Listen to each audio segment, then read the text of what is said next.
Hey, what's up everybody? Abhorrent Metal Reviews here once again. Today it is time for our monthly edition of 5 random CDs from my collection. So if you've watched the previous editions in this series, you know this is just randomly grabbing 5 CDs that maybe I've had in the car this week, or just albums I want to talk about that I own, that I can showcase here, that maybe I wouldn't talk about in too many other videos sometimes. But yeah, just talking about some of my favorite albums that I own. Don't need to do a long spiel here. I'm just going to dive right into this. I got 5 CDs from my collection to talk about today. As usual, I try to kind of switch up the genres here, so it's not just 5 black metal albums. I'm going to have a little bit of a mix of a little bit of everything here for you. So let's find out what albums I am talking about today. So I am going to kick it off with some French black metal with Bludo Nord. And here we've got Memoria, Vetusta Part 3, Saturnian Poetry. So this one is, in my opinion, kind of an underrated album in their discography. I know they've had quite a few different phases throughout their discography, different trilogies. This trilogy is actually my favorite like 3 albums that they've done. The Memoria, Vetusta, Fathers of the Icy Age, that's part 1. That's my favorite Bludo Nord album. Part 2 is absolutely amazing. I feel like this one is kind of overlooked. Look at that album art, absolutely gorgeous. But this is, yeah, melodic black metal. Actually has a drummer here, so it's not the programmed industrial drums that maybe you get on some other Bludo Nord albums. But this one, it just really has this organic feel to it. And yeah, maybe it doesn't sound a lot like too many other Bludo Nord albums, but it still sounds like them. Vince Vaughn is a genius here, no matter which subgenre of black metal he feels like tackling on a specific album. And for this, yeah, like atmospheric, melodic black metal, and it just works so well. Yes, I do prefer the first 2 parts of this trilogy to this one, but this is still probably in my top 5 of favorite Bludo Nord albums, which is really saying something, and I just absolutely love it. Hard to pick favorite songs because the whole thing is great, but For Hist is a really great song. Tell This Matter, I can't even pronounce half these. It's even hard to like read the song titles here, but yeah, gorgeous album art. Just all in all, solid black metal release. If you haven't checked out the band before, this isn't a bad album to start with. I mean, they have so many different styles from album to album that you're not really going to get the same thing twice. But yeah, strongly suggest you go check out Bludo Nord if you haven't. All right, up next, something completely different. This one arguably isn't even really a heavy metal album. This is some 70s hard rock, but I like this kind of stuff too. And I'm talking about Uriah Heep with my favorite album by them, Demons and Wizards. So of course this album has inspired tons of other bands. This is just like classic hard rock with some keyboards in there, lots of acoustic parts, some progressive moments. It's just a great band overall, and to me this is their shining moment. They had a bunch of good albums in the 70s. I honestly haven't heard everything by this band in their later days, but in this 70s era, I do dig a lot of their stuff.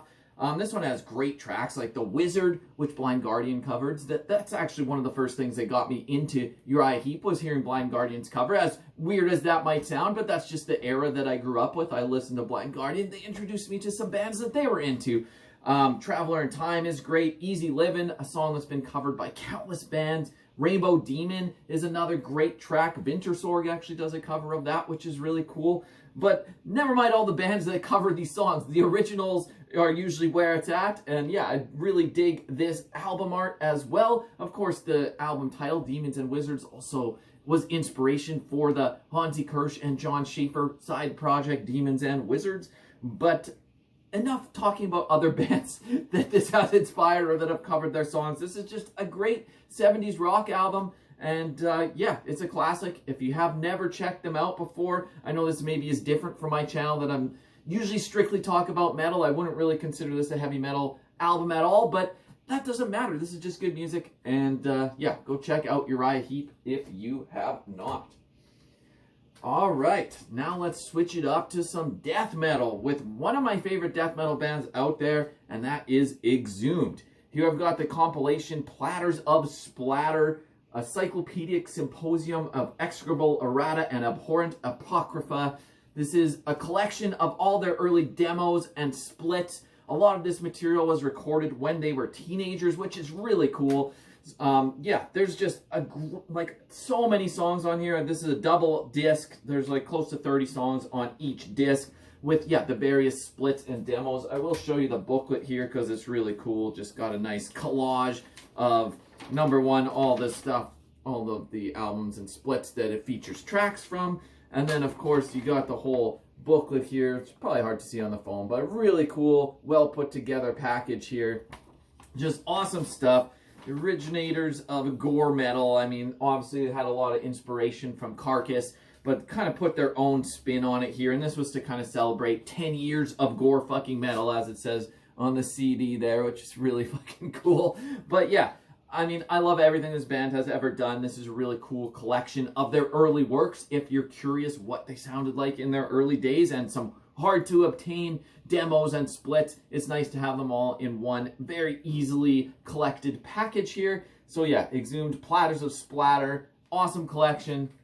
Glad to have this in my CD collection.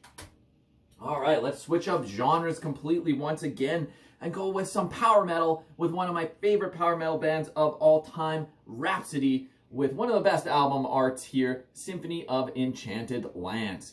So yeah, I mean, you see dragons on the cover, nerdy ass power metal, that's just my jam.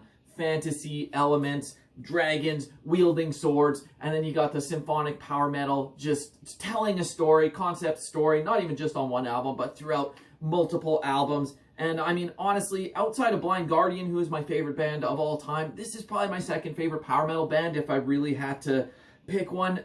Their early works are absolutely insane. I mean, they've had so many lineup changes and different iterations of the band, but their classic lineup here on these early albums is just absolutely insane. Such good musicianship here on display. Great operatic vocals. The symphonics combined, like the orchestrations combined with the guitar wizardry. It's just a match made in heaven. Absolutely love this. This album is stellar as well. Features some of their best songs ever, like Emerald Sword, Wisdom of the Kings, Eternal Glory. Wings of Destiny is a nice ballad, like Symphony of the Enchanted Lands, the title track to close it out, like a 13-minute epic. Just epic symphonic power metal at its finest here. And once again, just check out that album art. I absolutely love it. Rhapsody, Symphony of Enchanted Lands. Listen to it if you haven't. All right, one more to go today. I am going back with some more black metal. I switched up the genres enough, but you're getting two black metal albums. And here is one of my favorite black metal bands with what I consider to be one of their more underrated albums, and that is Drudkh with Estrangement. So this album is a goddamn masterpiece to me. Maybe it's not my absolute favorite album by the band, but it's up there, and I feel like this one doesn't get enough love. Everyone talks about Blood in Our Wells, Autumn Aurora, Forgotten Legends, and rightfully so, don't get me wrong, but this one is not too far behind. This is just masterful atmospheric black metal that will just suck you in. And like, every song on here hits the mark. Solitary Endless Path, Skies at Our Feet, Where Horizons End, and then it closes off with the beautiful instrumental Only the Wind Remembers My Name.